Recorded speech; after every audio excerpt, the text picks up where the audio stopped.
So yeah, that's what I'm doing after the show. No. We're talking about Shane Gill. We're talking about Shane Gillis. Like, his new comedy special's been out. Like, if you guys never seen Shane Gillis, he's funny as fucking shit. Funny as shit. So that's what I'm doing after the show. But yeah, anyways, welcome to the show. This is Monk and Lou's Happy Hour, UFC 293, and you are here because I don't know. I mean, football just got over. You're looking for a few bets, few DFS plays. This might not be the card for you. However, we are definitely going to get into some of these fights, and I'm sure we'll find a fight or two to get into a little bit harder than usual. So, guys, say what's up to what's up, chat. I don't know what's going on. I'm kind of flustered myself for no reason. We have Jenna in the chat, Mushroom, Jewish Better, Eli, what's going on? Patrick, Kristen in here as well, loyal follower, and also fellow Pleasure Man hater, Kristen. Gotta love it. Yeah, let's get right into it. Lou, why don't you start us off if you would? Well, before we start, and I hate that I have to even bring this up, our friend of the show and the community, Jenna, is in chat, and I would just, as somebody who's been through this, 2 years ago, and our brother Wheezy has just gone through this. Jenna, I just want you to know, like my heart is with you. All of our hearts are with you in this tough time. Like, rest in peace, like Diamond, man. Like, just, these are the worst things. We're all here for you. You're never bothering me. Just hit me up any time of the day. I'm sure anybody would love to share from you, and we're all here for you, to support you. So I hope our prayers and hearts are with you right now. And you guys are not here for that. You're here for the comedy, which I will bring. But I just wanted to say that Jenna has been so good to all of us that as creators, that it's the least I can do right now is to say that. And my heart bleeds for you. Like, it really does. Very, very well said. Absolutely. So yeah, be sure to toss Jenna a quick hello and see how she's doing. Get her talking about fights. We'll get into this card anyways. A pay-per-view card looks interesting on paper. We've got a couple of questionable fights on the main card, but as always, Lou, I'd rather have these fights than no fights at all, for sure. So let's get right into it. First fight of the night.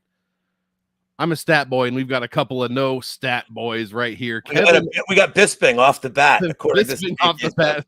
If you watch the nickname show, I actually posted for Chuck Buffalo. I had this picture and then just the PNG of his head pasted over the top of it. So that's kind of how I handled it for the nickname show. Kind of forgot to do it here. We've got Kevin Jusette taking on Kiefer Crosby. Fight doesn't go minus 145. Fight goes plus 115.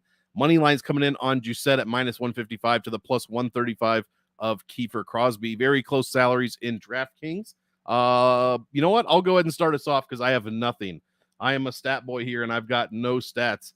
Jusette is 4-1. He has 4 KO TKO wins, 1 KO TKO loss, and 5 decisions on his record. As of yesterday, the UFC didn't even know how tall this guy was. Usually they don't know fighters' reaches, and that's fine. I've come to accept that. They didn't even have his height on there until maybe yesterday. Unknown. I didn't even look. Yeah, exactly. Parts unknown. Yeah, stance unknown. All kinds of shit. Might as well be King Hippo up here. Kiefer Crosby on the other side. 1 more KO TKO than his opponent. He has some submission wins, 1 submission loss, and 3 decision wins. So I've got no stats here. Both guys have terrible strength of schedule, so I'm going to punt this over to Lou and take whatever advice he gives. Okay, so here's my first question. If your face could be the guy on the left or the guy on the right, you're choosing the guy on the left, right? Oh, 100 out of 100. This dude on the right is like, I mean, I don't know, man. Like, yeah, I don't know what's going on there. I can't say that the first 6 things in my head. I was like, I'm trying to get something out. I'm like, can't say that. No. Can't say anything. But this dude, all right, so he looks like a psycho, which actually plays into this perfectly. So I told Monk we do this for the show. So this is the first time ever in the history of this show that at this point I have 0 bets coming into the show. I have no bets at this point on this card. Part of it is I'm a big college football guy, I'm a big NFL guy, whatever. So I have other sports I can fire on.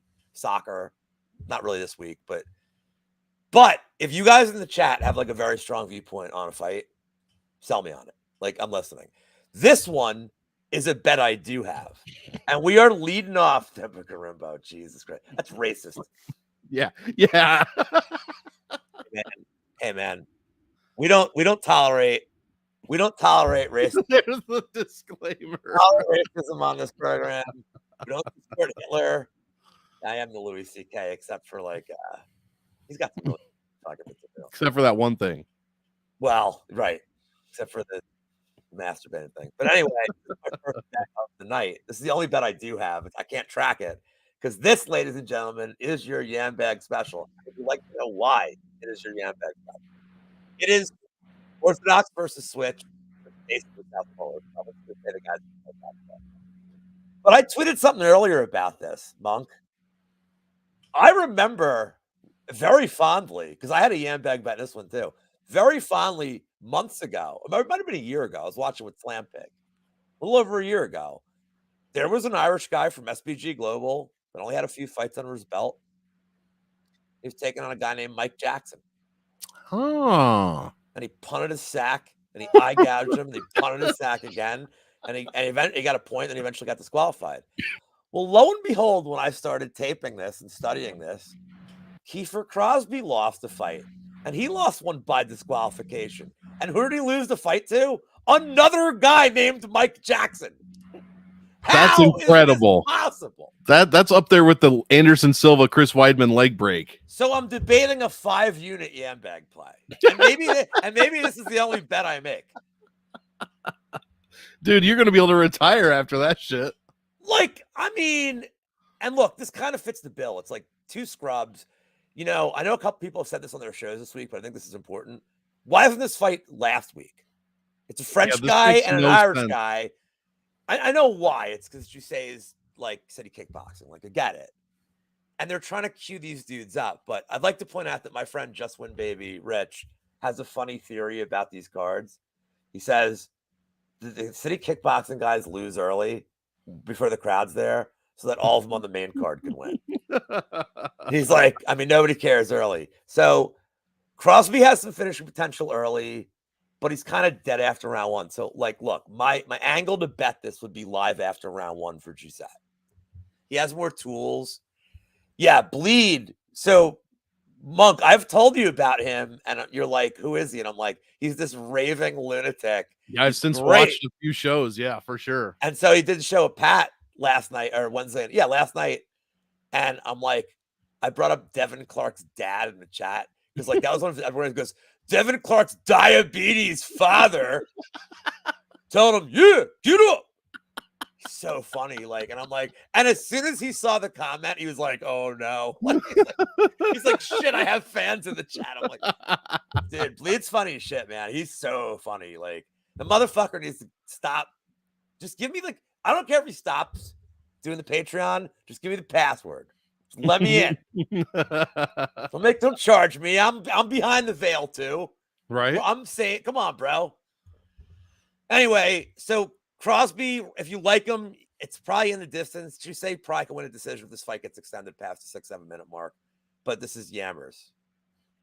I love it. I'm going Crosby too, and I've been calling Kevin Jusett Juicy Smollett all week. So Bleed is to Pat what Paul Shaughnessy is to me. I'm the only dude, Paul Shaughnessy, who will be on the channel next month, by the way, to celebrate the 1-year anniversary of Props to Consider, and then maybe. Oh my God, he was guest number one. He was guest number one.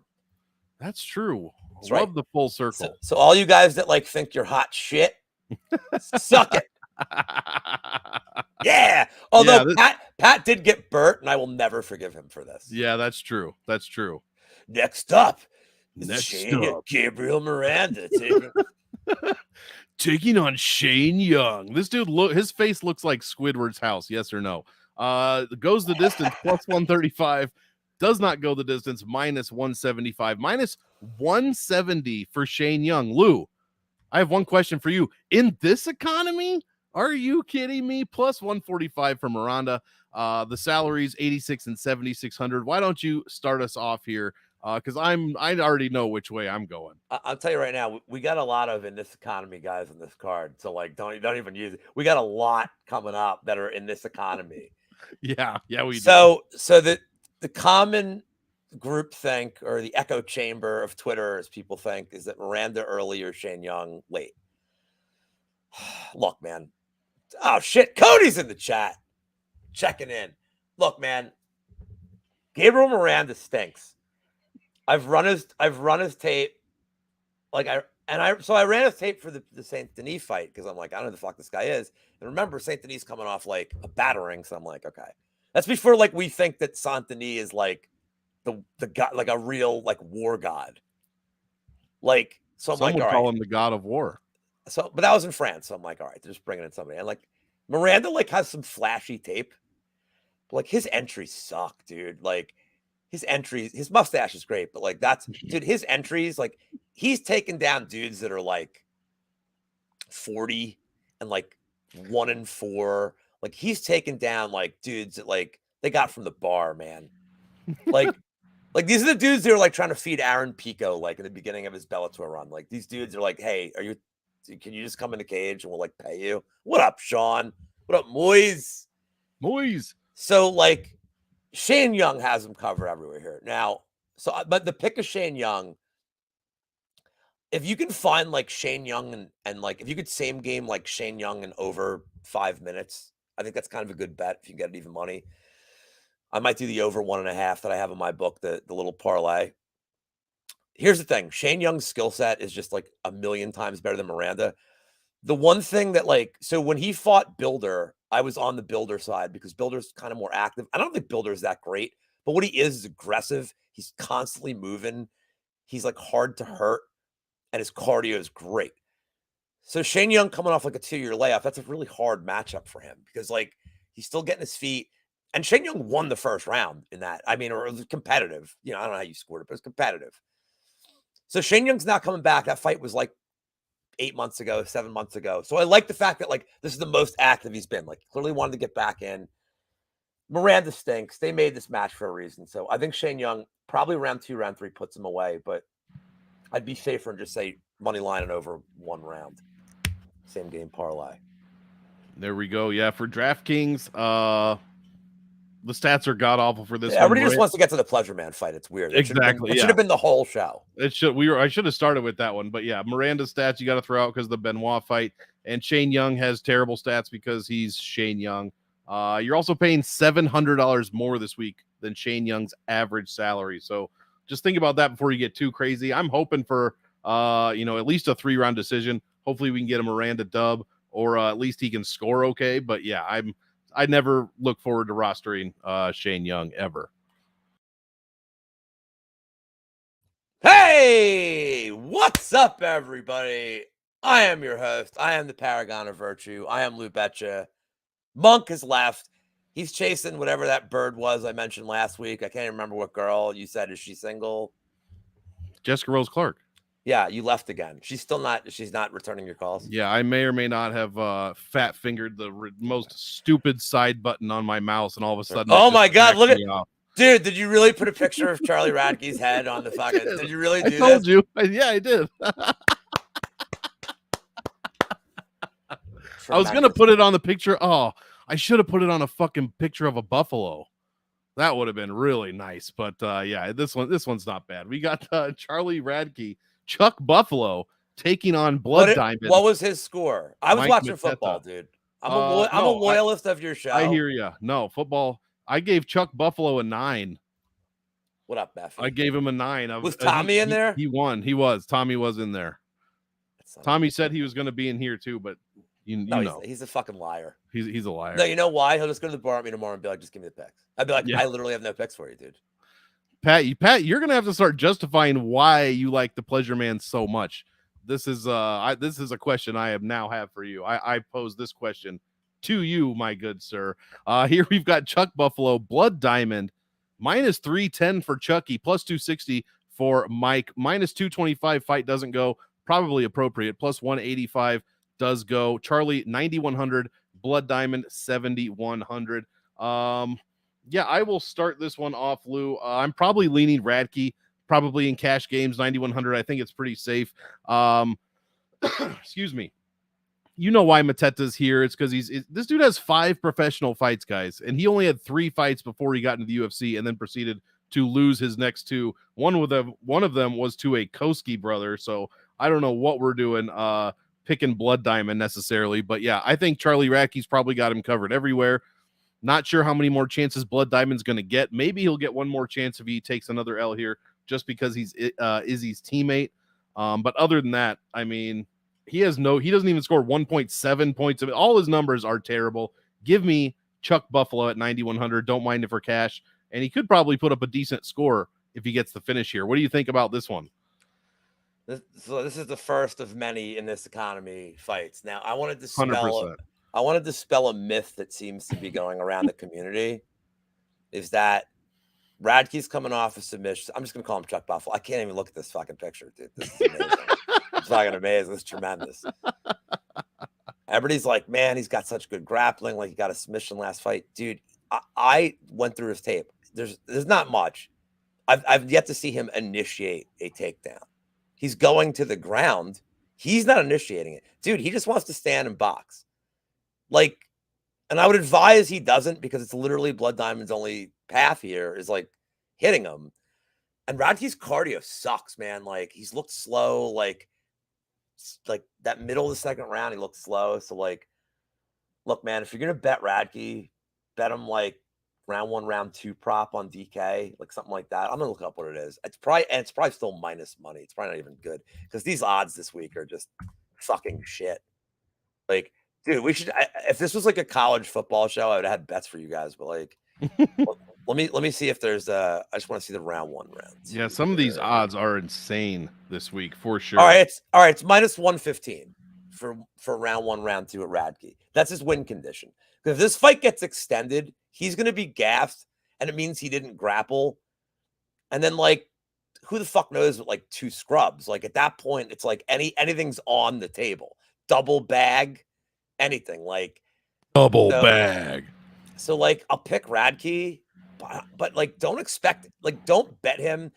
I don't like, here's why I wouldn't bet it. This is more important. Here's why I wouldn't bet him.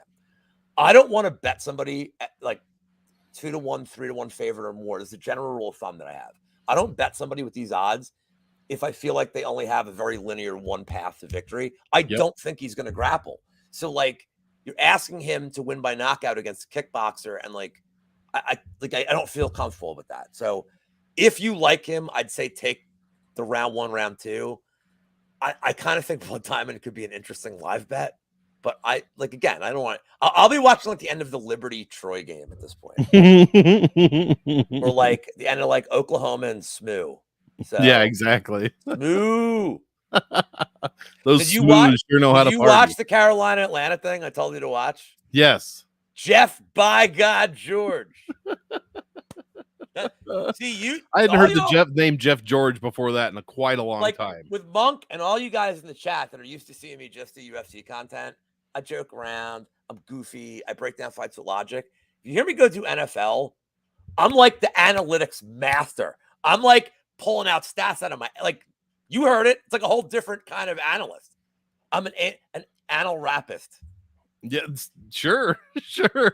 like Tobias. Tobias, yeah, his license plate. Analrapist.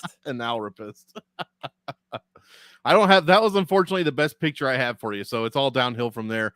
We've got Nasrat Hackpress, aka who I started calling Lil Gassy, because he looks exactly like Kelvin Gastelum. So now we are calling Nasrat Hackpress Lil Gassy, taking on Landon Quinones. Minus 120 does go, minus 110 does not go. Basically a pick 'em here, and Lil Gassy minus 470 on the money line, which is wild. Plus 370 for Quinones, and the salaries are ridiculous in DraftKings. I'll start this one off, Lou, because it's very easy. Don't play Nasrat Hackpress in DraftKings. Like at 9,500, that's crazy. He doesn't score well. He puts up 80 points a win. He's never scored 100 points, not ever, in any of his 6 UFC wins.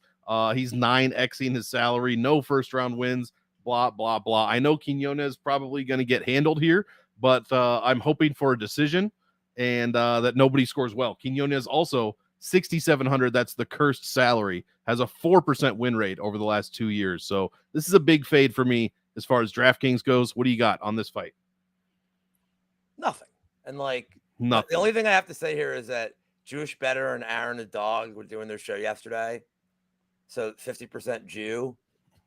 And I'm like, are you guys going to pick the guy from Germany? And Aaron's like, no. And I'm like, okay, then. I'm like, all right, man, I appreciate your conviction here. Yeah, Hackbrass is one of these dudes. Like, how the fuck is he like 28 or whatever he is? Dude, I have no idea. He's Is that what he, probably isn't a he like 20? warlock. No, but like he feels like he's been around. He's 28. He feels like he's been around for like He just turned 17 28. years. I mean, I've never been impressed with what he does. And like, it's not like his striking is not good. He's slick. He never gets hurt. Like, he moves well. There's like a lot to like about him. And like, who's he losing to? Like, dude, Dober, all right, fine. Yep. Dober's a fine loss. Bobby Green. Dan Hooker, that was a close fight. Bobby Green, dude. Bobby Green puts on a style. That was a close fight, too. But that's the thing. So Quinones, like, I don't even know what to say about this guy, man. Like, I don't know where he has any kind of advantage. Like, I don't see, there's zero grappling that I see here. Like, I know he tries to get takedowns, but like every takedown I saw on tape, he's shooting from like fucking 7 feet away, even in the first round. Like, he's not shooting tired takedowns. Like, Hackbrass, I don't even know what his takedown defense is in the UFC. It's not like he fights a lot of dudes that go for takedowns. You have it in front of you because I'll pull it up right now. Here we go. 78% career. Hackbrass. All right. So this jabroni is not taking him down. It's going to be on the feet. He's going to bob and weave. Hackbrass decision. Like, plus 110. It's not bad. For a minus 470, plus 110. Yeah, he's battle tested. And the problem is he doesn't like, he has no urgency to go for finishes. Like, that's what I hate. Like, he was landing shots against McDessie, but he wasn't like, there's no urgency like he was going to try to do it. So we start doing a facial hair parlay. That's good. Kristen's got a good idea. You're on mute, bro. You're such an amateur, Monk. You're such an amateur. Well, you were still talking, so I didn't want to talk over you. I was just getting my point ready. Oh yeah, I'm. You hear what I just said about what Kristen said? Yeah. That's what I was getting ready to say. I'm like, she's the only one on my side for the pleasure man here. So she's full of good ideas. He's gonna take. Hey man, what do you think about this in terms of saving salary in a fight where he's probably gonna last the distance? If he gets, would you rather have Landon? Would you rather have Landon or Sean Strickland? Who's gonna score more points? Well, Landon at least can get a takedown. It's just not a 5-round Sean fight. Strickland could go 5 rounds. What's Strickland's salary? What are their salaries? 6,500 for Strickland and 67 for Landon. You know what? I would say Landon for this reason, because he's going to be a good pivot. Because I think a lot of people are going to put Strickland in their lineups to save salary, at least for cash, for sure. Yeah. So like, look, neither. The answer is neither. Yeah. Right. How come we're all going? Yeah, it's the new time. Because it's the new time. It's the new time, baby. You can't have happy hour. You got to have happy Daddy hour has to drink. Hour. Daddy has to drink all day and night to do the show. Did you ever watch Kids in the Hall? Oh yeah. Did you just skip? You just skipped the fight. You just skipped the Malarkey fight. Oh yeah, I did. Daddy drank. That show, I mean, so good. Jamie Malarkey. I was gonna make it. I'm not gonna make the joke. Going against John McDessie. DM me if you want. Minus 170 fight does go. Plus 140 does not go. Minus 260 for Jamie Malarkey getting KO'd 3 months ago at the beginning of June. Plus 220 for the bull John McDessie. 8,900, 7,300. Why don't you start us off on this one? It's good. I'm taking a cigarette break after this as I listen to your dulcet tones about Jamie Malarkey. I'm going to tell you a prop I really wanted to bet here. And if it wasn't in Australia, I would totally do it. I wanted to bet McDessie by split. I just love it. Dude, as soon as I said it, here's Pat. He's like the split decision. How about it? Like, what I worry about, because McDessie's one of these dudes, his style is not appealing to judges. I feel like I said this last week with Jocelyn Edwards on a fight that absolutely should have been a split decision. I got over-robbed. The judges over-crooked it. Couldn't have had one 30-27. I was like, oh, Jocelyn is winning this. I had 3 corrupt judges. I couldn't have had I just needed 2 or 1. Like, what the fuck? They were all corrupt. But here's the thing, Malarkey, man, his striking is sloppy. He's not gonna be able to take McDessie down. He is not a good enough grappler. This is going to be 15 minutes on the feet. Dude, Malarkey's volume, fight to fight is slowing down. McDessie's 38. I know he's not like, but McDessie hits with some power, and he never, I should have had that one. McDessie never seems visibly hurt. Like, Haqparast cracked him a bunch. General is here. The general. McDessie got cracked a ton by Haqparast. And I'm talking late. Like, Haqparast looked stronger as that fight went on. He never showed that he was wobbled. He never showed damage. I don't think Malarkey can really rock him here. So I think this goes a distance at a pretty high clip. I think if you just want to bet the minus 170, need some juice, you're probably all right. Malarkey decision's probably what happens here. But man, like, McDessie could steal around here and make it greasy.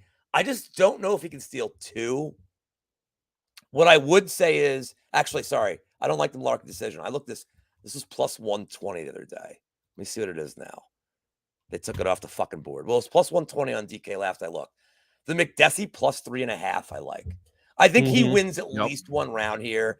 I think you're going to get 3 rounds that are all like, I don't know who won that round. So I like the split. I just worry he's like, if you're going to bet the split, like, I think Malarkey's plus 650 and McDessie's like 1,200, but I like it. I mean, this is the kind of fight that you want to bet a split on.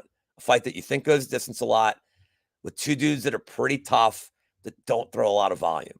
Because then you just, who won the round? Oh, it was 14-12. You outlanded him. Great. Good luck.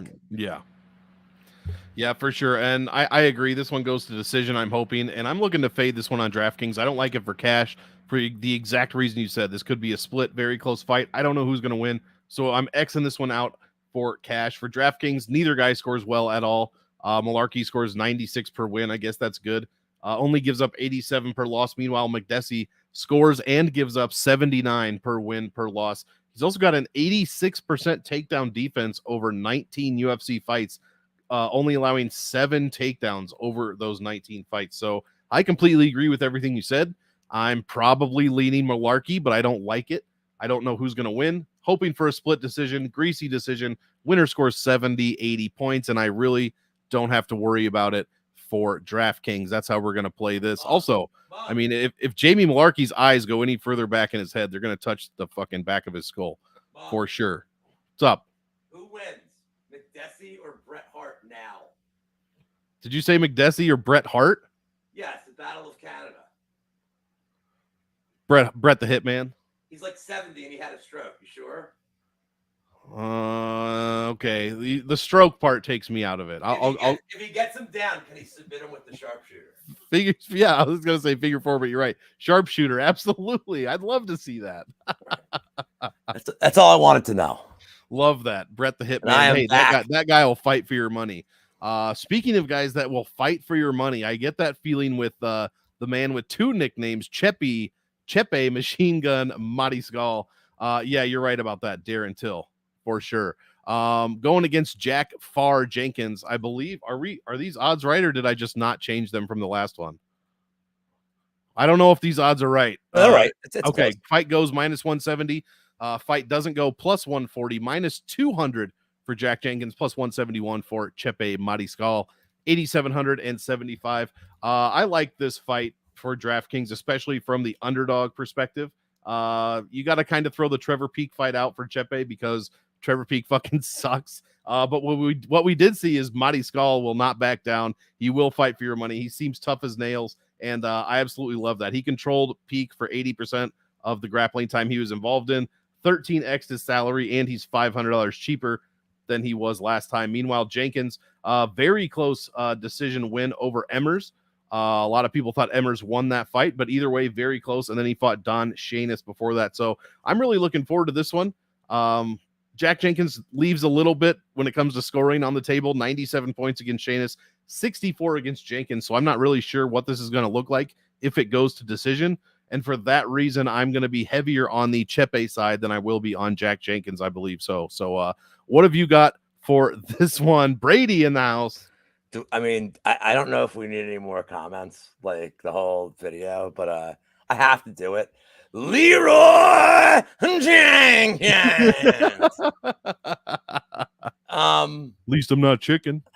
I see a lot of people on the Mariscal side, and I don't like it, and I'll tell you why. So like, his strength of schedule is good. I remember breaking him down for the Peak fight, and I was like, I kind of want to bet this guy, but like I can't go against this, like this like moron of Peak, just like, teeth and fingernails and fists just like flying around like a tornado.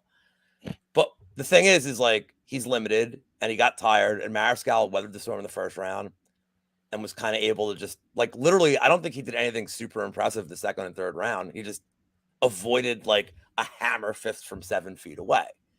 Jenkins gets in your face. Look, I don't think Jenkins beat Emmers either. Like, and I know a lot of people that live bet Emmers that were like, what the fuck? And he lost that fight. I think Emmers pretty clearly won that fight. But Jenkins definitely has some grappling equity here. He's going to be the better distance striker, which I think is important. I think a lot of this fight's going to be fought from distance. Like, do I want to bet him at minus 200? I actually kind of think he's a pretty safe parlay piece here. And I think that I'm surprised that more money hasn't come in on Mariscal. Just coming off a win against Peak. Like, I'm kind of surprised that people weren't like, he's being disrespected. Like, nah, Jenkins is he's better everywhere. He's better on the ground. He's better on the feet. He's better at distance. And that's the important thing here. I think he's going to keep at distance. So I think he's a pretty safe parlay piece. For DFS sake, I don't want any part of either one of these guys, dude. Yeah, really. Like, what do you say? What do you say he wins? What does he score and wins? Who, Jenkins? Like 8. He scored 97 and then 64 against Emmers. The 97 was against Shaynis, and he had like a lot of top time. Yes, that's correct. And Shaynis stinks. Yeah, that's also correct. All right. So like, yeah, he's not paying off this, dude. No. I tend to agree with you there. Next fight. We're almost there, guys. We're so close. We're almost there, guys. Carlos Olberg taking on Da Un Jung. Plus 250 fight goes. Minus 325 fight ends inside the distance. Minus 260 on the big favorite for Olberg. The comeback on Da Un Jung plus 220. And the DraftKings salaries appropriately priced at 92 and 7,000. Why don't you start us off here? So The Rock should win. Very clearly. So this is one of the props I gave out on the show today with Pepe Sylvia. I took Olberg round 2 KO. I went against the round 1. Look, I just don't think very much of Da Un Jung's skill at this point. Like, he's pretty slow. He's pretty plodding. I don't understand why so many people are like, man, he has good takedowns. He has great takedown equity. He doesn't. Like, Devin Clark out-wrestled him. And like, but more importantly, like, he doesn't go for takedown. Like, okay, like here, I'm pulling up the stats right now. Like, Da Un Jung in fights. 1 takedown against Devin Clark, 0 against Jacoby, 0 against Nchukwu, 8 against Knight is the outlier, and then 0 in every other fight. Dude, he had 1 fight where he like proactively went for takedowns. Yep. I can't assume he's going to do that here. And I think getting chin checked by Jacoby kind of like messed with his head because he looked awful. Devin Clark wasn't throwing shit, and he just looked like hesitant to throw. On the Olberg side, like I go back in his illustrious career here. And I've been pretty good with Olberg fights. I think I've hit every single one except the Charant fight. So that was a huge overcorrection. But it was an overcorrection on his. He's like, okay, I don't want to gas out. So yep. And look, in all fairness, once that fight got to the middle of the second round, everything he threw landed. He had no reason to go for anything. So he did. Now he's getting, the Pretoria brought the fight to him and he crushed him. Shout out to my buddy Magic MMA, or now the legend of Magic MMA, as his new Twitter account is, calling Negumaranu the Transylvania Pain Train. He knocked out fantastic. That's tough. But in both of those fights, Olberg wasn't rushing ahead. He was patient. He was picking his shots. He was waiting. And the thing is in Da Un Jung, he's not a dude who's like an action fighter who's going to bring like a flurry of punches. Like, yeah, he did to Nchukwu when he hurt him immediately. But in general, Da Un Jung's pretty patient. And I think Olberg will be fine playing that game. Landing kicks from the outside, landing like jabs when he can. It's good. The KO is going to happen. As you know, round 2 pays better than round 1. That's the word. But I do think this fight gets out of the first round, and then Olberg gets him out of there with the KO. So round 2, I don't think it's going to round 3. So round 2 KO specifically for me, it's plus 550 on FanDuel. So I love it. Yeah, Alex seems to be on the same page. I am as well. I love the round 2 KO from Olberg. Love him for DraftKings. I like him for cash. I like him for big tournaments. Not much I like about Jung except a possible early finish, but I don't even see that. That's just on paper. I don't see that actually, manifesting in this fight. So love Olberg scoring. I mean, 3 of his 4 wins over 100. He is a little more expensive than his average salary, but look who he's fighting. So I think this is a great higher or a great 9K salary to play. If you don't want to play Izzy because he's too expensive, if you don't want to play whoever's at 95 that we just talked about, Lil Gassy, then at 95, then yeah, Olberg is a decent play here. Lou, you know what? You know why I put ahead. this on the screen? We're grateful that we have fans. These are the ramblings of a lunatic. These are the ramblings of somebody writing things in the dark. I just want to put that out there. We love you, Justin. Go Raiders. Go Raiders. Go Raiders. I know he's a Raiders fan. Go Raiders. +4. Good pick. Go. Yeah. The Raiders. The Raiders. Well, let's do it. No more time. No more time. The time is now. Should I take my shirt off? The time. Do it. I should. Pop it. Pop that boy off. Now my titties look terrible. We've got Anton Turkalj. Some people refer to him as the Pleasure Man, not me. Taking on Tyson Pedro.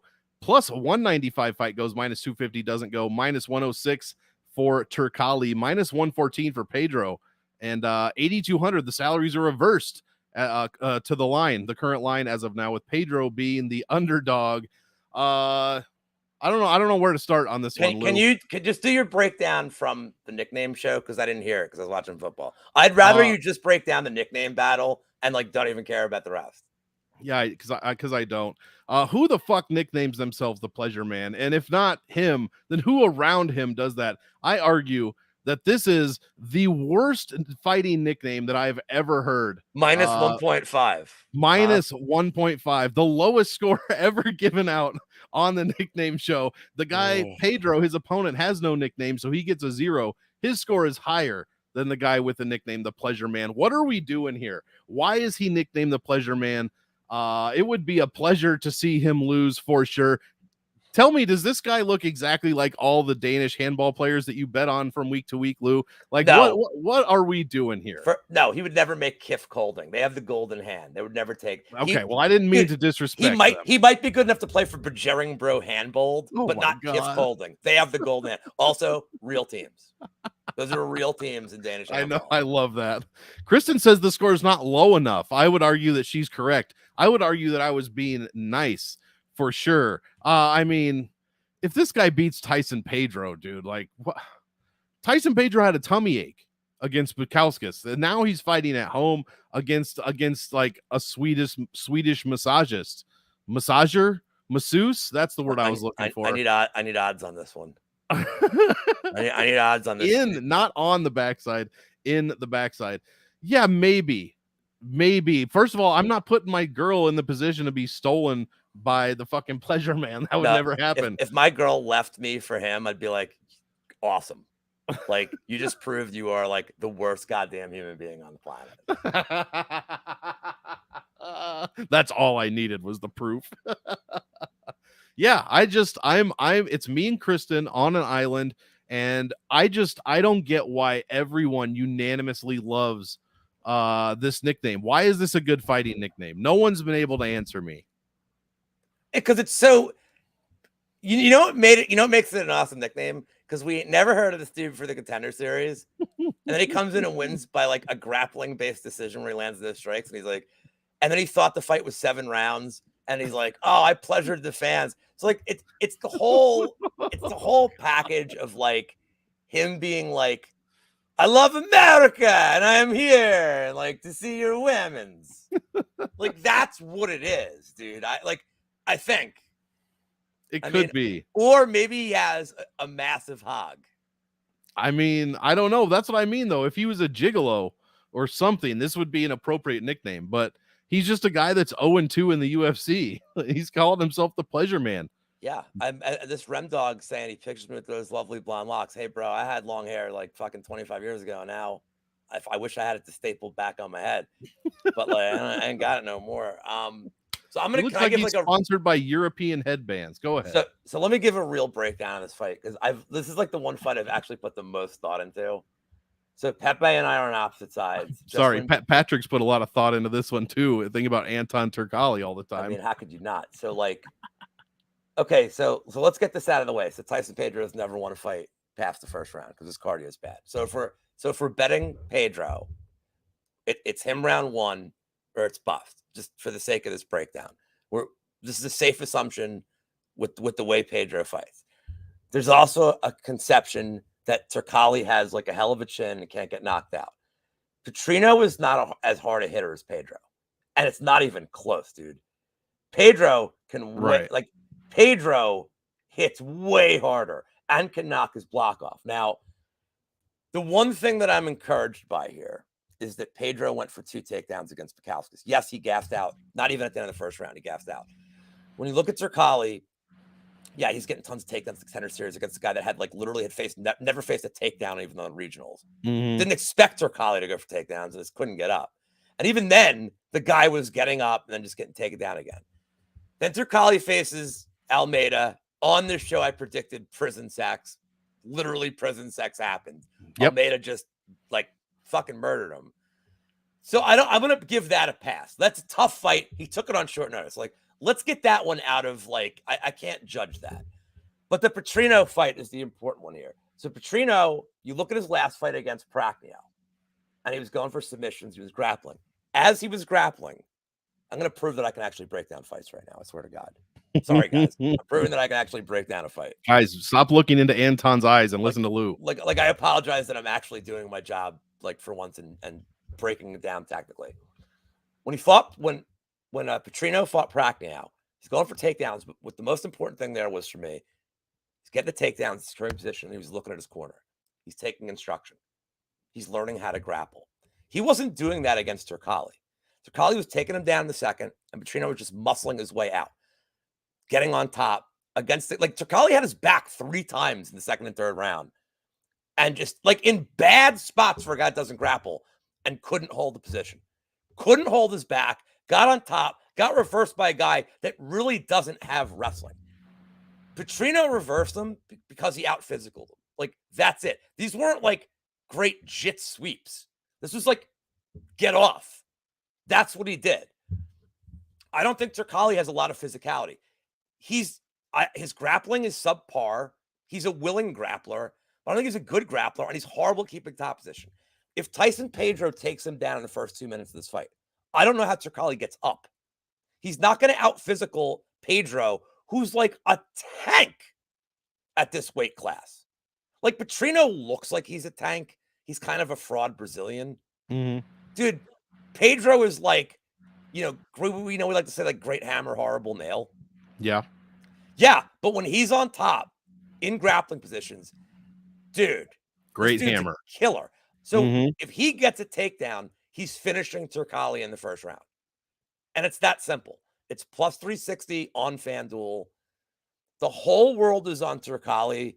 I'm just gonna say one. The pick is Tyson Pedro because unlike Monk, I'm not a nut rider. He said on the show last night, nut rider. I had the nut rider. I'm doing the walk no, he's not a nut rider. I will say this: all these people that jump to take Turkalj at plus 105, plus 110, listen, don't, and definitely don't bet it now. You live bet him. He's going to be plus 180 after 1. And if it gets out of the first round, he's going to win some fucking horseshit decision. Probably.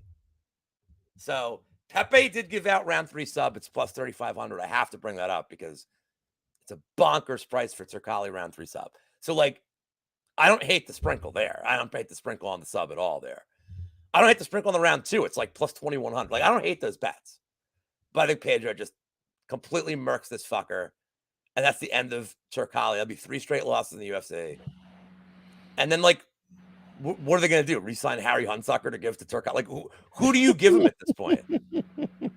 He'll be back on the widow circuit. I just think there's a myth that his chin is look, he took a ton of shots, Petrino. I'm not saying he did. I'm not saying he didn't show a good chin, but I also think that Petrino's power is very overrated. Even on the regionals, he gets attritional KOs. He doesn't get a lot of one-punch shit.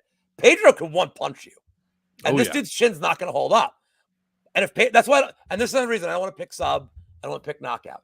Pedro gets on top. The sub's live. the ground and pounds live. So I just round 1 plus 360.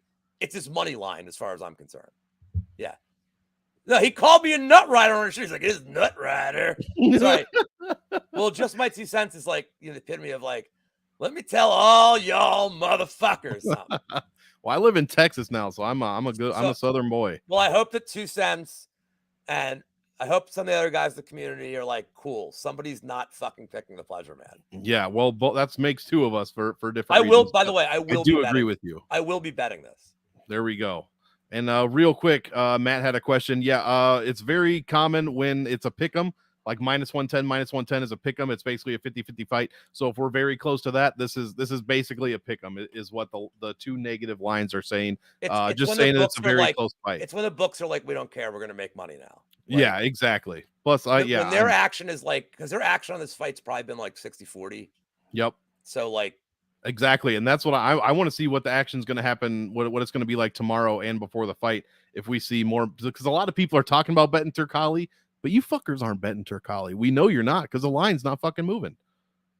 So how about that? Justin Tafa taking on Austin Lane. I feel like we've done this before. Oh yeah, yeah. Well, we're done. You want it? We can keep going. No. I think we just lost 10 viewers. We're good. Well, we got it in there. I will always be down to talk shit about the pleasure man. For the record, Justin Tafa taking on Austin Lane. I feel like we did this before, because we did, and Austin Lane stuck half of his finger in Justin Tafa's eye after like 3 strikes. There were no stats. Whoops, sorry. There were no stats at all. Plus 500, fight goes the distance. Minus 800 does not go to decision. Minus 200 for Tafa and Austin Lane. Plus 179K.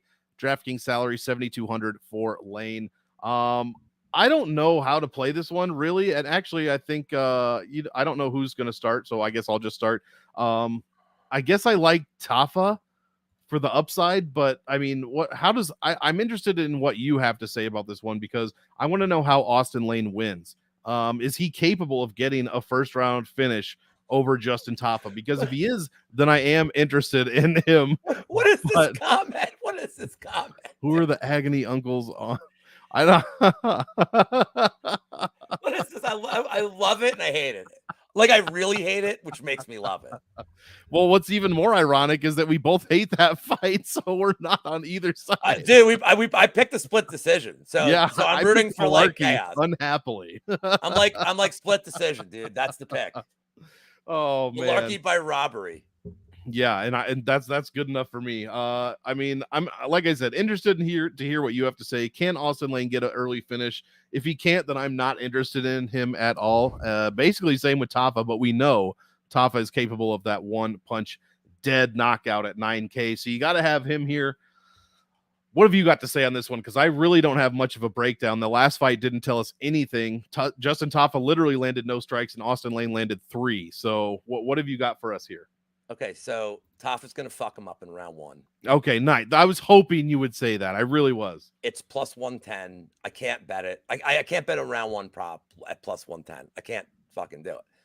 Why is he going to knock him out in the first round? Because Austin Lane's chin fucking sucks. That is true. 3 knockouts. And yeah, okay, but these aren't knockouts where like the first one rocks him and he takes a step back and he gets hit like 7 more times. These are knockouts where he's hit once and he's fucking unconscious, like all of them. He's unconscious immediately. And these aren't dudes that hit as hard as Tafa. So look, Tafa stinks, but he has 5 minutes to hit him once. I said this last time, and then Austin Lane heard me. He goes, you know what my strategy is? Bagaroos. Yama Bagu. Yamu Bagu. Yama Bagu is 2 cents. Like, Yama Bagu. So Tafa's going to just, seriously going to hit him with one. Like, I think the inside 60 seconds is good. Like, dude, if he hits him, and not only that, but like, you know what's funny? So Pepe picked this as the yam bag special, and he said, this is a revenge yam bags from Tafa. They're just going to start the fight by just poking him in the fucking eye. Revenge like, right bags. They're going to poke him in the eye to start. Be like, fuck you, dude. I didn't forget. And I'm like, oh, man, like, get like knockout round 1 bags here. Like, poke him in the eye and then knock him out. Like, so. What's up, contender? So, yeah, Tafa round 1. Let's move on. Love it. Love it. Let us do just that. third to last fight of the night. What video game is this picture from? I know this What is is all this? they have. Also, why is he a foot shorter than Cop? This is all they, because they cut the picture off where his chest He's ends like is the bottom of the picture. That's all they had. Manel Cop is not this tall. No. Well, Felipe Dos Anjos is probably not twice as wide. I mean, just based on the Manel picture, either. Cop should be like minus 1,200 based on the picture. Well, it's because this is how big I had for Kiefer Crosby, because I wanted to really show his psychotic face. So I just kept it like that for Felipe. Felipe much more handsome than Kiefer Crosby. That's a fact. Manel Cop, Felipe Dos Santos plus 175 does go, minus 215 to finish inside, minus 418 on the money line for Cop, and plus 318 for Dos Anjos. And the DraftKings salaries 9,300 and 69. Nice 100 for Felipe Dos Santos. Why don't you start us off on this one, Lou?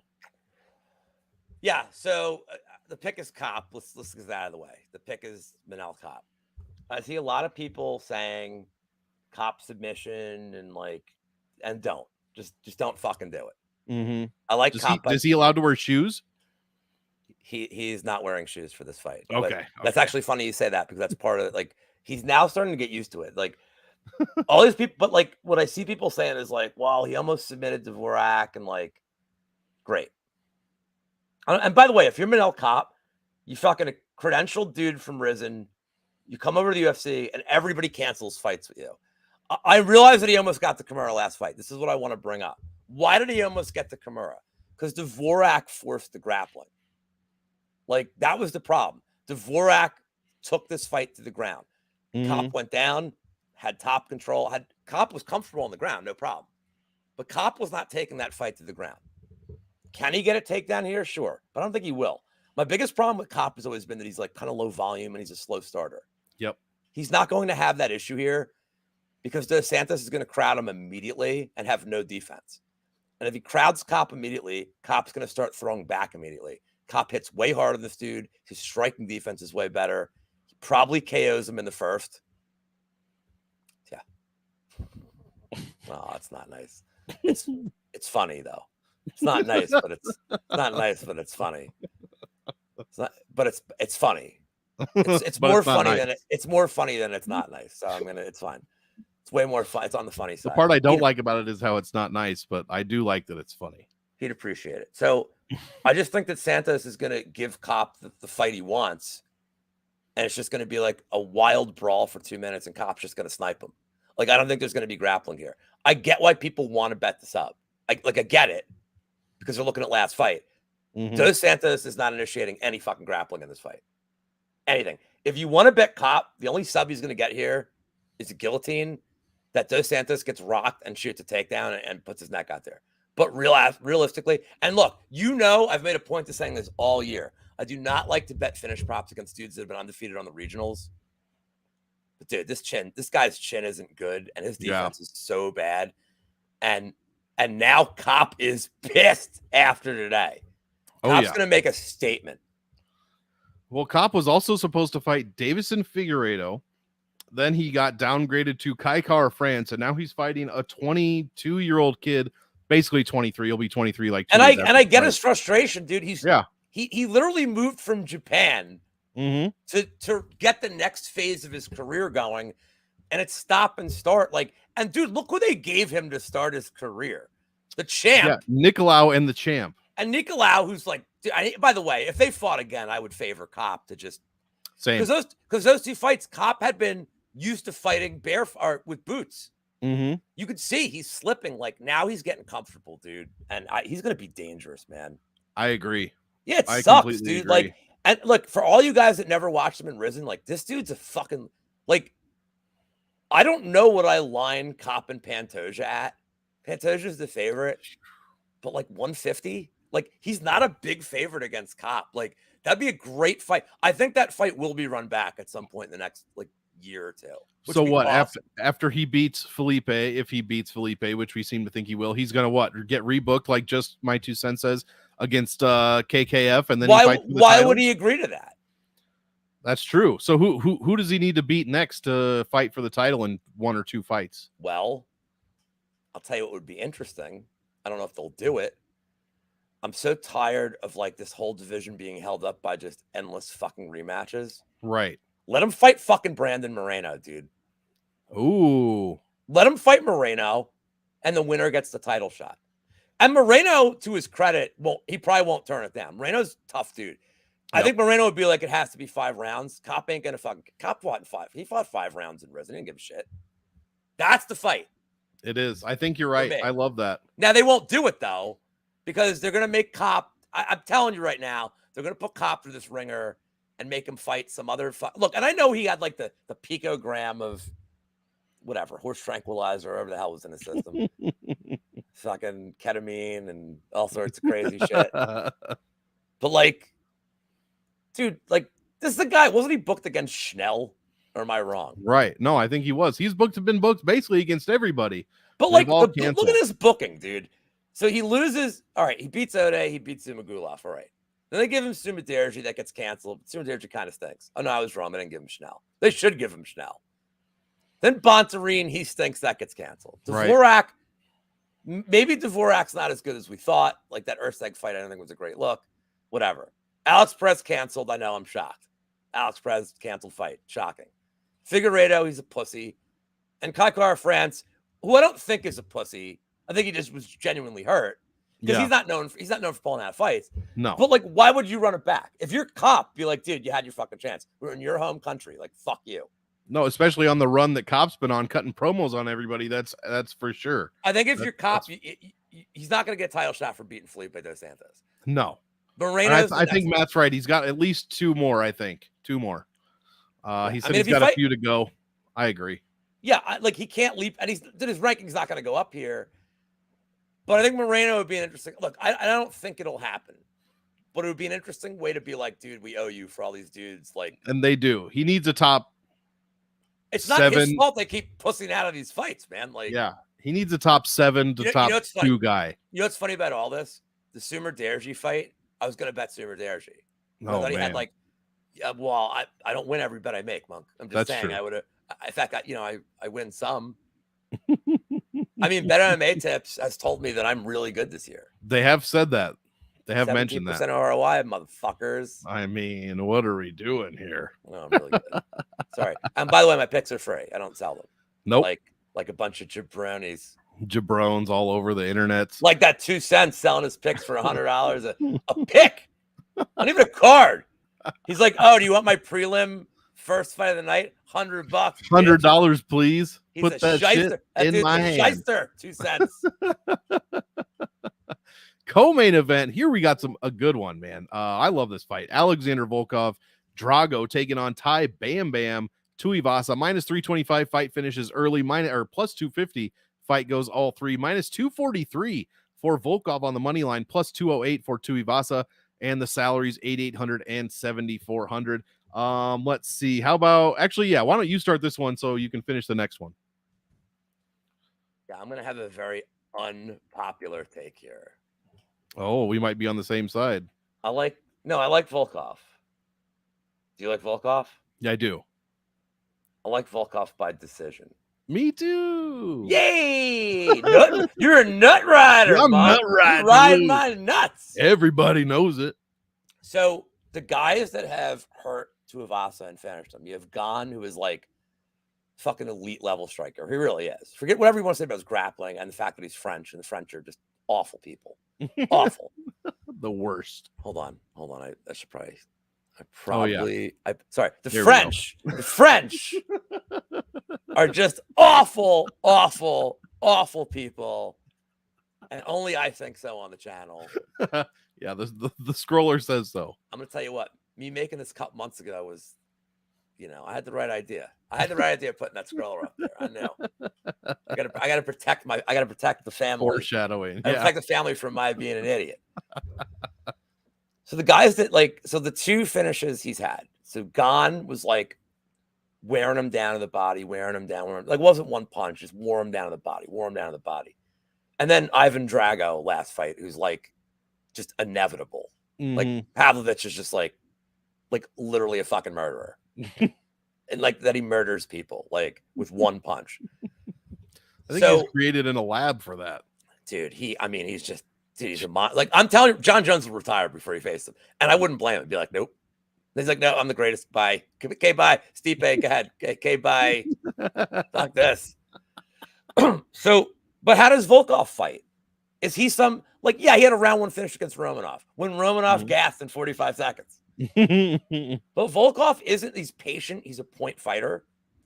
No grappling equity, but uses his distance really well. Uses his kicks really well. And his cardio is excellent. I mean, dude, I know he lost to Gane, but he looked good in the 5th round. Like, he's gone, like, even like Derek Lewis, like, yeah, he got knocked out at the very end. His cardio has always looked good. The Tybura fight's the only one his cardio didn't look good. And he even said, I think he like had the flu in camp. Like, he even said, he's like, man, I wasn't feeling good. Never made excuses. Just said, dude, I wasn't really feeling well all, like, for weeks. Still went out there and won the fight. And Tybura is a little tricky. Not a powerful guy, but kind of awkward to strike with. So I don't love Tuivasa's cardio. Pepe took the decision on Tuivasa. It's like 10-1. He's like, the price is crazy. And I'm like, I see it. But I really think that once this fight gets extended, Volkov just stays on the outside. Tuivasa gets harder. The leg kicks start adding up. And Volkov's not going to really have the urgency to finish him because it's just not how he fights. So the round 3 was kind of appealing to me. I just think Volkov really wins like probably a pretty solid, undisputable 29-28. Yeah, I pretty much agree here. I like the Volkov side. Matt Dad's got it right. He's boring. Yep. But like, by the way, you know when boring is okay? When your dude's won the first 2 rounds, and you're like, yeah. Like, yeah, please. Lay on him. Lay on him for 5 minutes, dude. I'm holding lay on, dude. Just lay on him till the ref tells you otherwise, and then lay on him again. Or do you do what I said on the Contender Series? I put out a tweet for these fights that are like the worst. There's a fight on Tuesday that was like, Dana White even said that was the worst fucking fight I've ever watched. Yeah, I heard that. You electrify the fence. Ooh. You don't want these dudes grappling against the fence doing nothing? Light that shit on fire. Spark it. Get in the middle of the or, you know, like the walls cave in kind of thing. You could do one of those. Yeah. So I just hope that when Dana White does this, that he contracts Lou B's Pet Emporium and Electrified Fence Ranch. Very high rated on Yelp. You guys are on a ranch now. That's awesome. I'm not. No, it's this company I know. I got a guy. Okay. Oh, okay. His name just also happens to be Lou okay. Gotcha. I know it's weird. It's a weird coincidence that the guy I know is also named Lou B, and that he's a 5'9" balding Italian. That is quite the coincidence. Great, very handsome, does good work, loves electrifying people. That's all you really want. Also does batting cages. Oh, nice. Yeah. It keeps getting better and better. Oh shit! 2 cents is on Shuey here. It's on Tui. Yeah, I don't know, man. I just don't see it. Volkov's going to be a hard matchup for Tuivasa. Like you said, he's got those kicks, loves throwing those middle kicks, and we know how much Tai Tuivasa hates getting hit with those. Tai also gives up 108 points per loss across 5 UFC losses. That is quite a lot of points. That said, I mean, I can't just say one side of it. Volkov averaging 113 points given up per loss over 4 losses. So it's probably a safe bet to play both sides of this one a little bit, at least for DraftKings here. I like the Volkov decision. I also don't mind a Volkov late like sub, just like a sprinkle, just for fun. But I really do agree with Lou. I think this fight does go longer. So I'm on the Volkov side here, 8,800. Probably don't. Maybe Volkov is okay in cash, but I don't trust it a ton. I don't mind either side for DraftKings here. Let's get into the main event of the evening. Israel Adesanya taking on Sean Strickland. Minus 155 fight does not go to decision. Plus 125 says it does go. Minus 650. Minus 650 for Israel Adesanya. Plus 475 for Sean Tarzan Strickland here. And Izzy coming in, most expensive fighter on the card, more expensive than Izzy's ever been, 9,700, and the cheapest salary for Sean Strickland at 6,500. I'm going to say what I do for every Izzy fight, and I'm not going to play him for DraftKings. This guy does not score well ever. I mean, outside of what his last fight he put up, I believe, an okay score. Even so, I don't think he rarely scores over 100 points. Sorry, I'm just trying to click around. He scored 96.5 against Pajeda. 85 against Cannonier, 75 against Whitaker, and 85 against Vettori. So I'm always looking to fade Izzy, and now he's the most expensive fighter on the card. This is super easy as far as DraftKings goes, and I don't think he finishes Sean Strickland early. So I think it goes to decision. Give me Sean Strickland for DraftKings at 6,500. If this goes all 5, to answer your question, Nandalal, I think Strickland could score 50 points. We just saw a loser, Reese McKee, make the optimal lineup, scoring 33 points last week. So this is not out of the realm of possibility. Don't mind the cash game stack a little bit as well. For GPPs, though, the only side for me is Sean Strickland, and I don't think he's even going to win. So big fade for Izzy at 97. I'll be playing 6,500 Sean Strickland, because then you can go get your Justin Taffa, your Carlos Ulberg, and whoever was at 9,300, I forget, that Manel Kopp, who we all like as well. So that's how I'm looking to play this one. Lou, take us home with how you feel about the main event here. Adesanya against Sean Strickland. I hate it. It's stupid. Right, yeah. I mean, in all fairness, like on a pay-per-view, you should never have a money line like this in the main event. Like, you shouldn't. Right. I look, unless this is like prime, like Khabib, and even Khabib usually wasn't this big favorite, or like Nunez, where it's like, okay, cool, at least she's gonna just wreck a hoe. Like, she's gonna murder somebody. He's a dog lover. So it's funny he says round 4. I did this last week with Gon, and I missed by a minute. I'm playing the round 3, round 4 combo again with Adesanya. It's like plus 450. It's a horrible. It's 550 on FanDuel. It's a horrible price for this bet. But like, look, I hate Strickland, man. I hate both these dudes. Can we just like, is there a way that DDP can win the title in this fight? Because like, I'm here for the Duplessis era. Like, all I want is Duplessis to win. I love they're like, he's not going to be there. Okay, he's going to be watching. What's he going to do? Yeah. Get in the cage and call him the N-word like Adesanya did to him? Like, what the hell? Well, I know Strickland saved it. I'm saying it's a sad state of affairs that no other contender can even be like considered. Like what was Cannonier? I can't even remember. Like, I'm gonna look it up. But he already lost that fight. No, I want to know what the line was. I thought it was like it was minus 500 is the last line I have for Adesanya. Yeah, and even that, you're like, well, he has a puncher's chance. He could land a big bomb. Well, Strickland's not a one-punch KO guy. How does Strickland win this fight? Like what's Strickland's path? And don't say wrestling. He's not wrestling. It's not. Yeah, who is out there? Same with this is like me and Tim Troiano. We bet we bet these dudes. We'll just keep betting their submission props because eventually it's gonna hit. Like Diakese, we're like, well, eventually he's gonna get a submission. Like, right. The next thing you know, like we're 60 and we're like, now we got to hit 2. Like, now, his path to victory is a greasy decision in which he just keeps moving forward and peppering Adesanya when he can. But he's not gonna. He doesn't throw more volume. No, he's not gonna outland him. And more importantly, Strickland's not a leg kick guy. He's a boxer, dude. Adesanya's gonna piece his legs up just relentlessly. You go back in Strickland's tape, even the Cannonier fight, he doesn't react well to get leg kick. Adesanya's gonna fuck his leg up, dude.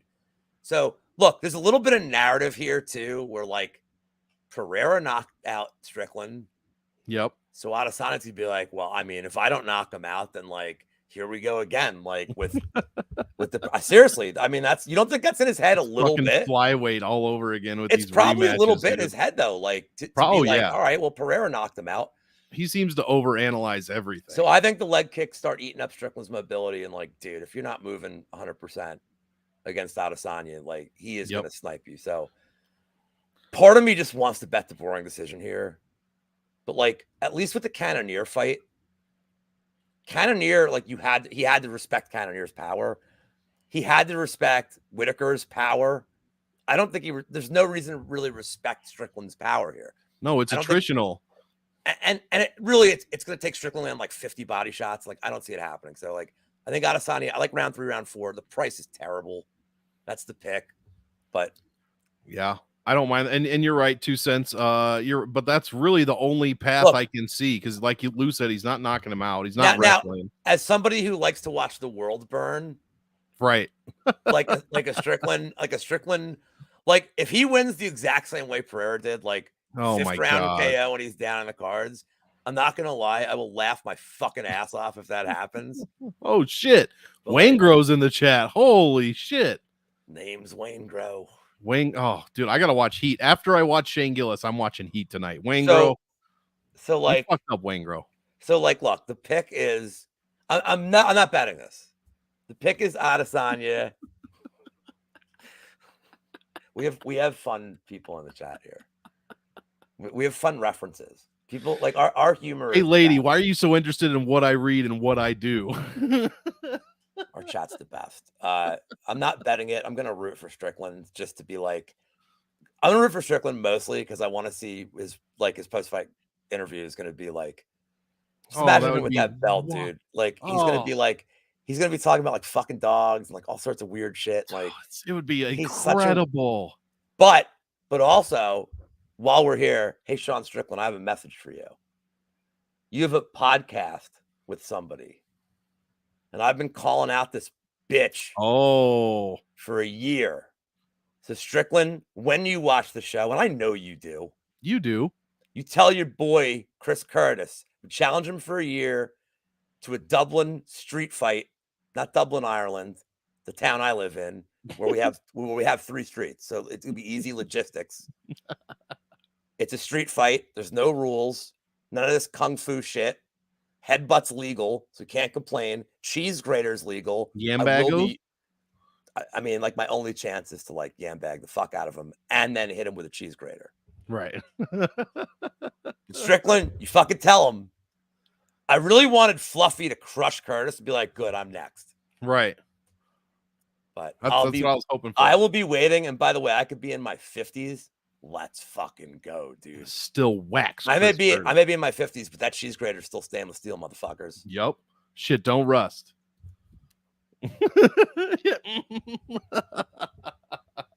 Tarzan era. We might wake up on Sunday in the Tarzan era. Who knows, Lou? You know what else? By the way, you know what else? Just one last thing. To know me is to know one thing. I don't respect the way a lot of people gamble on Twitter, the clout chasers, and even some of my friends who will remain nameless for the sake of the show. Don't do juice boy parlays. They're stupid. No. They're dumb. Also, if you're doing these, why are you gambling? Why are you doing these risk averse? Like, do you understand that you do a 4-fight parlay that pays 105? I don't care if they're all big favorites. Dude, it's the most volatile sport ever. Yep. This isn't like football where I could bet a team that up 28 points and then the next team just throws one from the Pepsi 50-yard line and the game's over. It's like, yay, we win on one play. No, it doesn't happen in like other sports. It happens in MMA. It doesn't happen in other sports. The more points of failure you bring into a bet, like your win rate has to be incredible for you to profit long term. I would rather have one bet. Yeah. That's, as I said last time, Connie J. Nice guy, nice hat. But Johnny knows because I'm like all over him. I'm like, oh, nice parlay, dude. I was like, dude, you didn't want to put in over half a round in insert female fight here.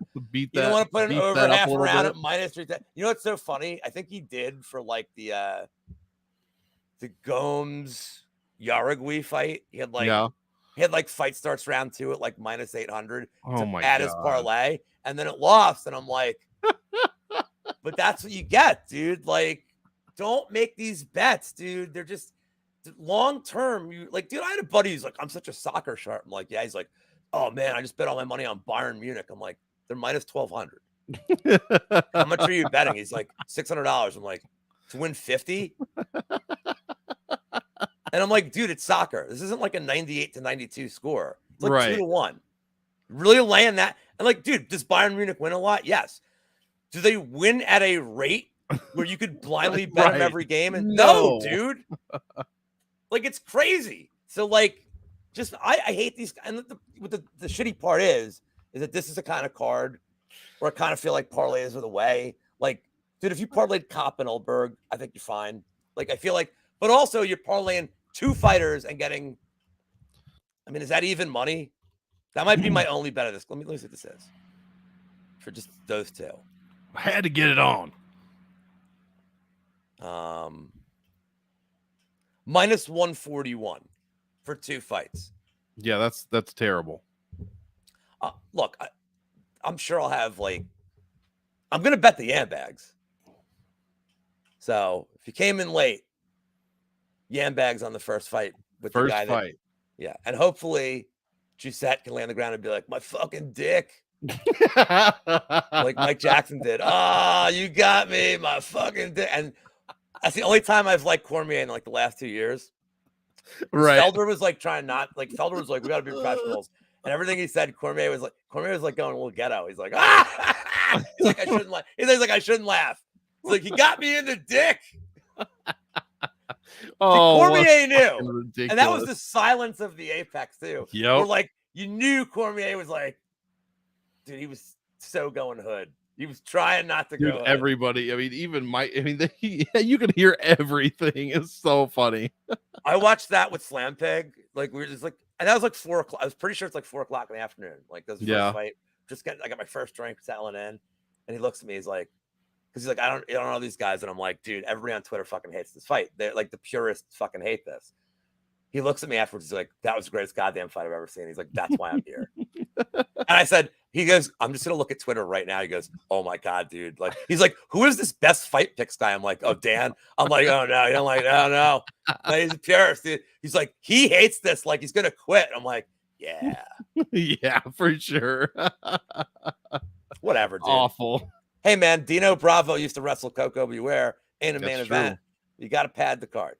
Yep. This is true. This is Take true. us home, son. Let's do it. Yam Bags on the Pleasure Man fight. It's written on the Pleasure Yams. There we go. Pleasure Bags. God, that's probably better. Pleasure Bags. Well, guys, that is going to do it. You can find all my shit on YouTube. You can find all Lou's stuff on YouTube and Twitter probably this week, as he is going to lock in maybe another bet or two. But be sure to follow the live. Yeah, a bet or two. Well, you said you had the Yam Bags. Yeah, but I can't track it. Yeah, that's true. That's true. You can't track it. By the way, I would totally track it. Oh yeah. That would be amazing. It's 0.1 units, dude. I don't give a shit. It's 0.1 units. I don't care. Oh no, I could have been up 0.1 more. Oh no. Oh no. Oh no. Thank you guys, chat. Thank you so much. Hit the like on your way out. Share it with a friend. And we will be here next week. I don't even know what the card is, but I'm sure there's a card. The Noche card. Oh yes, the Noche. So that's the Valentina and Grasso rematch, and a few other. Is that the JDM in Holland? JDM in Holland, I believe, is on that card. It's the sombrero. It's the sombrero card. Oh yeah, dang, we did. Well, you look for it next week. We will have it. I'm gonna go old school and do 13 shows next week. Nice. Just wear the sombrero, dude. Love it. Well, that's gonna do it, guys. Be sure, like I said, hit the light. I gotta find out who Wangro is. I gotta find out. Great fucking movie and great entrance song for wrestling. Oh, 100%. Yeah, and I'm serious. I gotta watch. Everybody, go watch Heat tonight for real. See Val Kilmer at his finest. Yeah, that's gonna do it. Be sure, all the stuff I already said. All we want you to do, I don't even know what I'm saying. Please remember, we want you all to enjoy the fight. So enjoy, and we will see you in the next one.